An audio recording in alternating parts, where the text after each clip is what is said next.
Hello, and welcome to Storybook Nanny. Gingerbread Baby by Jan Brett. It was cold outside. It was warm inside. A fine day for gingerbread, Maddie thought. Maddie's mother put the big blue bowl on the table and lit the stove. Maddie took down a worn-looking cookbook with old-fashioned writing on the cover. He opened it up to the page that said, Gingerbread Boy. They measured and mixed. Maddie rolled the dough into the shape of a gingerbread boy, and they popped him in the oven. Bake a full 8 minutes, no more, no less. Do not peek, the recipe read. Maddie listened to the clock. Tick, tock, tick.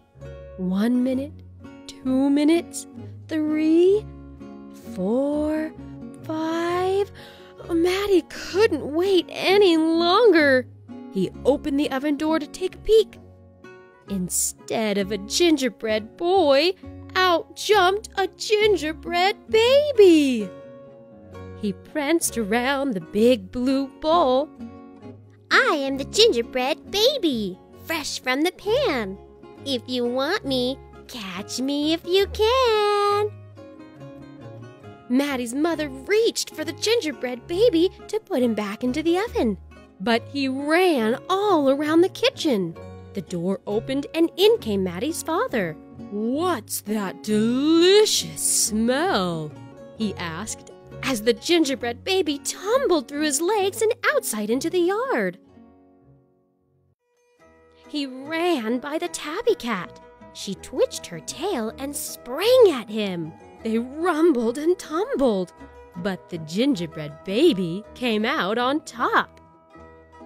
He ran toward the garden wall. The dog caught a whiff of tasty ginger and sniffed along behind him. But the gingerbread baby was halfway up when the dog caught up. He barked and barked as the gingerbread baby climbed over the wall.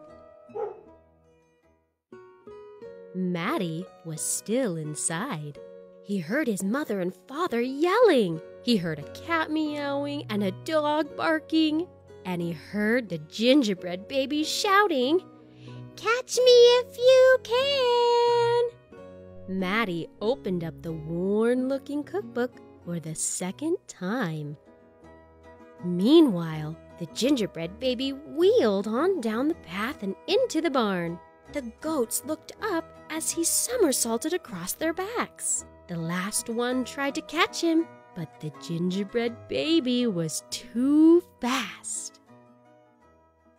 Martha and Madeline were standing by the well when the gingerbread baby stopped to take a drink. They looked at each other and winked. Martha started to talk to him while Madeline tiptoed up behind him with the bucket. But they couldn't fool that gingerbread baby. He took a braid from Martha and a braid from Madeline and tied them in a knot and ran down the road. Back in the house, Maddie stirred, mixed, and rolled the dough. He shaped it, put it in a pan, and into the oven. Tick, tock, tick. 8 long minutes. This time he didn't peek. I will catch him if I can, Maddie said to himself. As he was bouncing along, the gingerbread baby saw a farm wagon just ahead. He jumped in and settled down for the ride next to Mama Pig. The smell of gingerbread was too much for her. She tossed him high in the air, closed her eyes, and opened her mouth. But the gingerbread baby twisted in the air and came down hard on her porky snout. I am the gingerbread baby, too quick for the mother and the father, too fast for the cat, the dog, the goats. Too clever for Martha and Madeline. Too smart for the Mama Pig. Who's left? Catch me if you can! Feeling smug, the gingerbread baby strolled along by himself until he came to a bridge that crossed over to the village.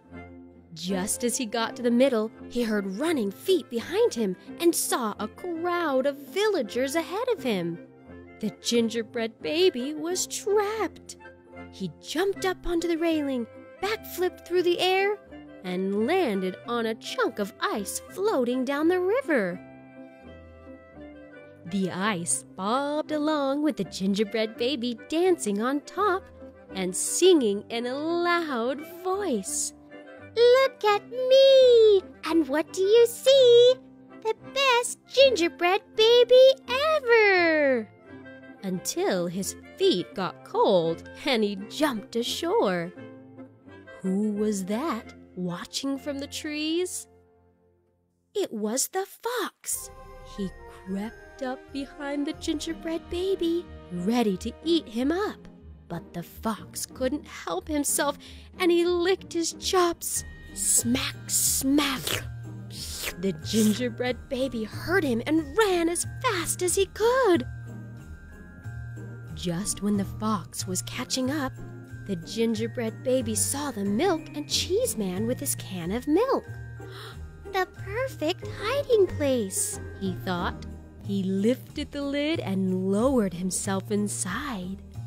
He was so pleased that he sang at the top of his gingerbread voice. Ha ha hee hee! You'll never find me! I'm the gingerbread baby! Catch me if you can! The milk and cheese man heard the gingerbread baby's voice. Who is meddling with my milk? He shouted and lifted the lid, but the gingerbread baby was ready. He jumped up and tweaked his nose. Now the milk and cheese man, the fox, the villagers, the Mama Pig, Martha and Madeline, the bleating goats, the barking dog, the meowing cat, the father and the mother were all after the gingerbread baby and getting closer, and he knew it. The brash baby was not as peppy and proud as he had been. He sniffed a familiar smell and followed his nose into the woods. He couldn't believe what he saw.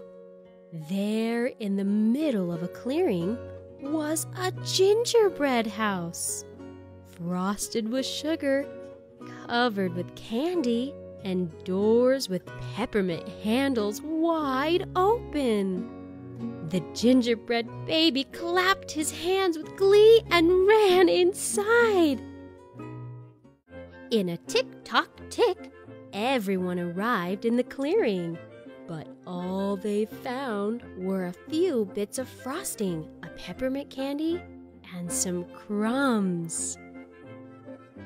The father exclaimed, "The gingerbread baby has finally met his match." "I wonder who it was," the mother said. "Let's go home and tell Maddie." "Hello, Maddie," his father said when they got home. "We never did catch that gingerbread baby. All we found were some crumbs in the snow." "I see you have been busy," his mother said, looking at the gingerbread house Maddie was holding. "Too bad we never caught that gingerbread baby." Too bad," said Maddie. Only Maddie could hear the tiny voice from inside the gingerbread house. "I'm the gingerbread baby, lucky as can be, to be living in the house that Maddie made